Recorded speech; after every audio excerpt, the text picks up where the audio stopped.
দেশের বাজারে আরও এক দফা বেড়েছে স্বর্ণের দাম। এবার ভালো মানের এক ভরি স্বর্ণের দাম বেড়েছে ২,২১৬ টাকা। সেই হিসেবে মঙ্গলবার ২৪ ফেব্রুয়ারি ২২ ক্যারেটের এক ভরি স্বর্ণ কিনতে গুনতে হবে ২,৬১,০৪০ টাকা। সোমবার এক সংবাদ বিজ্ঞপ্তিতে এ তথ্য জানিয়েছে বাংলাদেশ জুয়েলার্স অ্যাসোসিয়েশন।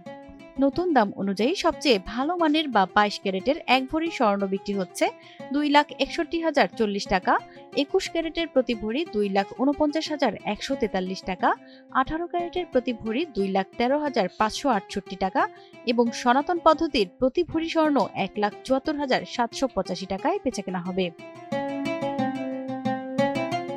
যেখানে ২২ ফেব্রুয়ারি ২২ ক্যারেটের এক ভরি স্বর্ণ ২,৫৮,৮২৪ টাকা, ২১ ক্যারেটের প্রতি ভরি ২,৪৭,১০২ টাকা, ১৮ ক্যারেটের প্রতি ভরি ২,১১,৭৬০ টাকা এবং সনাতন পদ্ধতির প্রতি ভরি স্বর্ণ ১,৭৩,৩২৭ টাকায় বেচাকেনা হয়। বাজুস জানিয়েছে, পরবর্তী ঘোষণা না দেওয়া পর্যন্ত এই নতুন দাম দেশের সব জুয়েলারি দোকানে কার্যকর থাকবে। তবে বিক্রয় মূল্যের সঙ্গে সরকার নির্ধারিত ৫% মূল্য সংযোজন কর ও বাজুস নির্ধারিত ন্যূনতম ৬% মজুরি যোগ হবে। গয়নার ডিজাইন ও মানভেদে মজুরির পরিমাণে পরিবর্তন হতে পারে বলে জানিয়েছে সংগঠনটি। প্রতিমা সরকার, এনটিভি অনলাইন।